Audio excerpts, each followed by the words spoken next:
Live. Good evening, and welcome to WANA Live, the reading series of the Writers Association of Northern Appalachia. I'm your host, Damian Dresick, and this is your other host, Christina Fasonic. How are you this evening, Damian? I'm well, thank you, Christina. I've been up to my, what people are up to in domestic chores this evening. Up to your snout? My snout, yes. Okay, so who do we have on our show this evening? All right, so I'm looking forward to this. I'm very excited about this. I believe it's going to be it's going to provide a respite from the nightmare that is domestic chores. This evening we have a friend of the show from Alabama. We have got Kent Quaney, an author, an essayist, and an educator whose work has appeared in Literary Stories, Chelsea Station, Polari, and other literary journals.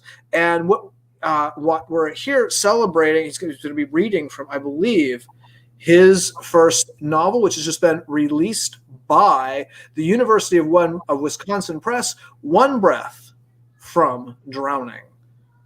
Awesome. So let's bring out Ken Quaney. I love that. There we go. Okay. Hey, thanks, Damian. I hope that my reading relieves you of the what should I say, mundanity of your domestic chores. Let me ask. I've read parts of this book when it was an earlier draft. So I want to. Does anybody assemble disposable Swedish furniture? I think there's something resembling a disposable Swedish furniture moment, as I recall. There's lots of crap about windows and banisters and door frames because someone's rehabbing an apartment like well beyond their means. Yikes! Yeah. Yeah. Well, maybe we'll see how it plays out. Sounds familiar. Yes. Okay. Well, we'll see you when All we right. come back. We're gonna disappear. All right. So I guess it's me now. Hi, everybody. So I'm going to be reading from my first novel, as Damian mentioned. It's called One Breath from Drowning. There it is. I think they did a really nice job on the cover. Lovely. And it's a novel set in Sydney, Australia. I went to school in Sydney, Australia, so it's kind of me, there's a teeny bit of autobiographical, let's be honest, and I think in all writer stuff there is, kind of me working out what the hell I actually got up to down there and kind of exploring some themes. It's about a former Mormon guy who is just dealing with his sexuality, just coming out of the closet. He has fled to Sydney to do this because he doesn't want to work all this messy shit out in front of his family, friends, and what have you. And he's kind of figured, hey, if I go halfway around the world, I can do this and no one will be the wiser or whatever. And he's begun a relationship with another man down there who's a surfer, a partier, way out of his comfort zone. And we enter the novel sort of in media res. They're already living together and things have already gotten a little bit messy. Anyway, I'm going to read the first few pages and then we'll cut back to the hosts. All right. So, chapter 1. The thumping grew louder, a deep, rhythmic pounding, rattling the headboard against the wall. He lay on the bed, frustrated, nearing panic, dripping in sweat. Shut up, Ryan shouted at the empty room. It had been going on for at least an hour now, shaking the bed frame, vibrating his spine and jarring his shoulder blades, picking up speed like a washer going into a spin cycle. It's just a bread-making machine, Sam had said that first night. Chinese bakery downstairs. It only goes for a couple of hours. You'll get used to it. But it had been 3 months now, and it still drove him crazy. Starting up at 2 a.m. like clockwork, not ending until 3, sometimes 4, banging, thumping. He tried to get to bed by midnight so he would be in deep sleep by the time it started, but it still woke him up half the time even then. And on the nights he didn't beat it, disaster. Sam, of course, could sleep right through it. One of the lucky ones who could nod off anywhere, snoring away while Ryan cursed the night. He'd tried a couple of Sam's sleeping pills once and slept through, yes, but woken up with a hangover worse than any night out of the pub could bring on. Nothing could be done now but wait it out and try not to freak out about tomorrow. First day back at school, first day of auditions for every production that semester. Crucial to be at his best. He'd even kicked Sam out of the flat that night, pushed him out the door to go clubbing, hoping for some time to focus and prepare and get some sleep. But here he lay again, miserable, not even able to wake Sam up to commiserate. His heart thumped in sync with the banging of the bread monster, racing as he grew more annoyed. He threw the sheets back and got out of bed, the wood floor blissfully cool to his bare feet. By shutting the windows to keep out the street noise, he'd boxed in the brutal February heat. Summer in Sydney, merciless. And they didn't have aircon, as the Aussies called it. Sam had just ordered 2 fancy reverse cycle units that were already a couple days late, with deepest apologies. In the meantime, they roasted. He padded over to the window and turned the crank slowly, carefully, avoiding the fresh paint around the pristine beveled glass Sam had rescued from a teardown in Summer Hill. They had finished painting yesterday, but in this humidity, the surface couldn't possibly be dry. He stood back as far as he could from the frame, cranking impatiently, the window tilting open millimeter by slow millimeter toward the street. The flat was Sam's baby, a gorgeous corner unit in a Federation sandstone with views of Rushcutter's Bay. He'd been rehabbing it for the last year or so, a design junkie's dream, but a dream situated smack in the middle of Sydney's old red light district. And as much as there was talk of the neighborhood transitioning, King's Cross still clung to its shady past with mongrel's teeth. The new array of award-winning restaurants, galleries, and cafes grudgingly shared Darlinghurst Road with a sketchy collection of leftover strip joints, porn shops, and youth hostels.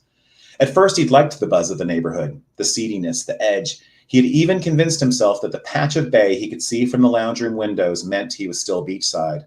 But after his first week there, with a strip in full swing every night, he figured he may as well have hung a hammock between the pool tables at the all-night pub next door with its never-ending crowd of screeching, drunk British backpackers. "You're an idiot," Katrina had told him as he shoved his suitcases and laptop into the boot of the Uber in front of her rambling old Bondi flat, the beach spread out before him in full summer glory, walking away from all this for the crash bang of the cross. But he and Sam had been in drooling, stupid love, and it had seemed like the right thing to do. Impulsive, sure, but as scared of this new life as he still often was, it felt like this might be the real thing. And to be fair, the flat was honestly gorgeous. Sam had a real knack for the work, so of course, Ryan posted carefully curated pictures all over social media, highlighting the features of the architecture, the views, everything shot from the perfect angle, but just the architecture. The fact of his relationship with Sam, the fact of his sexuality at all, both were still fiercely guarded secrets. Questions from back home were fielded with casual vagueness: roommate, friend of a friend, work done on the loft for lowered rent. He even topped up the added bonus of it being walking distance to the Mormon chapel on Hyde Park. But he hadn't entered that building, or any Mormon chapel at all, since his first weekend in Sydney, when he'd gone to sacrament meeting jet-lagged and emotional, nervous at what he knew he was about to do, but awakening to a sense of unbridled freedom that complete anonymity in a new country would give him. As he left the service, he realized he'd only gone in to say goodbye. He would tell her, eventually, but as long as he was here and they were there, it just seemed easier to keep things separate. Months had gone by, a year, and he'd stopped thinking about it. He would manage it before he went back home, that is, if he ever did.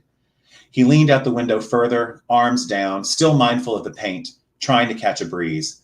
Down the block, drivers gunned their motors in the bumper-to-bumper night traffic, edging past neon nightclub signs, honking at drunks and hookers in the street, shouts and laughter floating up from the patio of the pub. Eyes closed, he let the breeze drift over him and admitted defeat. He should have just given in to Sam's teasing and cajoling and gotten in the cab. Rest and focus had been the whole point, but he'd insisted, and here he was paying for it. Hot, irritated, panicked. He and Lucy had rehearsed their monologues together all summer, and anything less than perfection was unacceptable. Third and final year of his MFA, and he had yet to nab a lead role.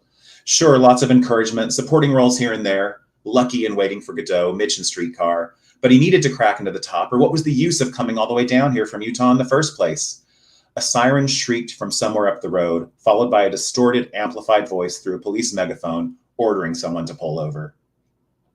He whispered the opening lines of Vanya's speech, sending them out to the traffic and chaos below, wallowing in the Russian farmer's regret at never asking Yelena to marry him, the smash of beer bottles against the pavement punctuating each word. The character took hold and his voice grew louder, rising and falling as he stepped back from the window, stomping back and forth across the bedroom in his underwear, expressing the regret of a life not lived, of a love not acted on. Imaginary applause rang in his head, and he bowed slightly, then walked to the kitchen, while running vocal exercises, theeing and thouing, humming and shouting.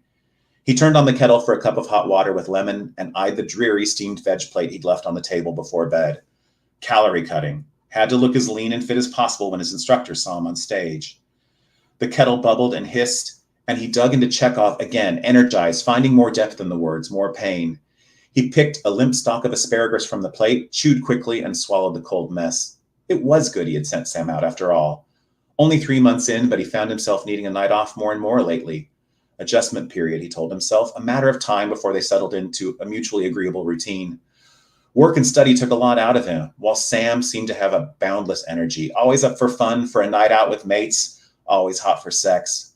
It was intoxicating, even mind-blowing in its newness, but it could be exhausting. The house had felt blissfully empty tonight, until the bread banger had started in. All right, I'll stop there.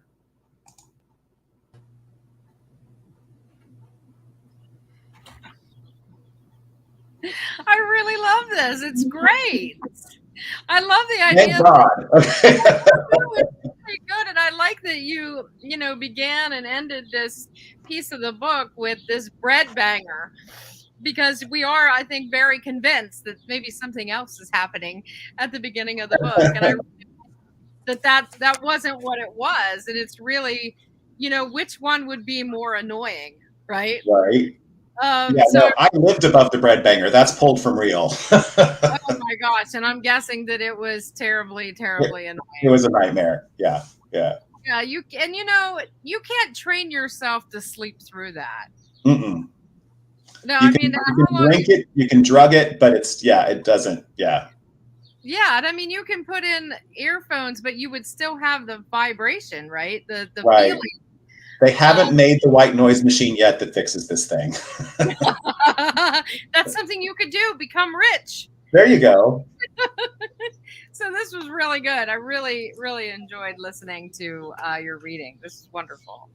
Thanks. I appreciate it. Yeah, I wasn't sure where we were going at the very beginning with the banging, thumping, and deep rhythmic pounding. Yeah. Got to be silly, I guess, at the beginning. I love the delicious tension and the sort of waiting for the car crash feeling we get in the first chapter. Mm-hmm. I'm very very curious to see how these fellows' relationship plays out and how your protagonist manages to make a hash of everything. Mm-hmm. It's and that's the focus of the book, right? It's not about a perfect romance. In fact, if anything, it's almost an anti-romance, I would say. I mean, I don't want to give too much away, but I mean, if you read the plot synopsis on the back, it gives this much away, I suppose. But it's really about these two guys who've been thrown into this together because they both think this is what they should want, right? And then both of them, struggle with, but this isn't working, right? What do we do? Like, we're committed to something that isn't working for either one of us. We're both terrified to make other choices. What the hell do we do now, right? And so the book is kind of about them both figuring out what the hell to do, right? And in the process of that, like figuring out who each of them are individually and making, moving on to something cool and better, hopefully, right? Right on. Very cool. So I love that you showed the book cover. Could you pull that back up again? Yeah, I don't know if that was too self-indulgent. How's that? No. Actually, I ask everybody to do this. So, I love it. I love the cover. It's great. It is. It's go ahead. No, I was just saying it's a beautiful cover. It's very engaging. It would make me, but I'm a swimmer, it would make me want to pick that up and go, ooh, it's a book about, wait a minute, drowning? It would make me want to buy it. And, covers do sell books. That's a fact. It's a great cover. Yeah, it's I like it because there's so much water in the book. There's swimming, there's surfing, there's diving, there's and it becomes a metaphor for what's happening to these guys, and that empty room with that balcony, like you read further on, like it's a perfect representation of actually one of the settings of a few of the scenes actually, and it's just there it is, just fall out that window and land in that beautiful blue deep. Yeah. No, it's a perfect image. Yes. I have a fire for it, but you what? Yeah, I did. I wasn't so thrilled with the first cover, but they've been great.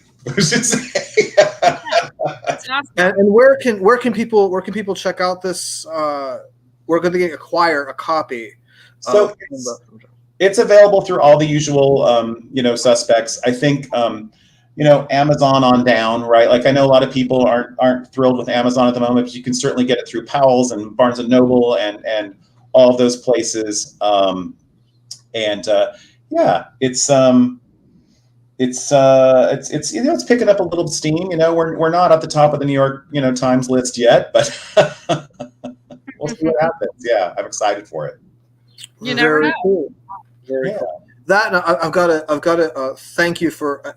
There's a sentence I'm planning to use over the course of the next week that I'm clinging to my sketchy past with mongrel's teeth. I like that line too. What's that? I like that line too very much. Yes, that really stood out. Yeah. Well, thanks. And I think it describes that neighborhood perfectly. I mean, if you've been in Sydney, right, like King's Cross it's the old red light district, right? And it's been up and coming now. I mean, how long can the neighborhood be up and coming, right? And so you're just like, you know what? There's a lot of junkies and hookers hanging out here, and that may be a 4-star restaurant, but I just had to step over someone to get inside, right? No doubt. No doubt. Yeah. All right. Oh, Christina. Thank you. Disappeared. Well, thanks for being on this show, Kent. It was nice to meet you, and I look forward to reading this book. It sounds great. Well, thank you so much. Thanks for having me. I hope you enjoy the book, and I really appreciate you guys asking me.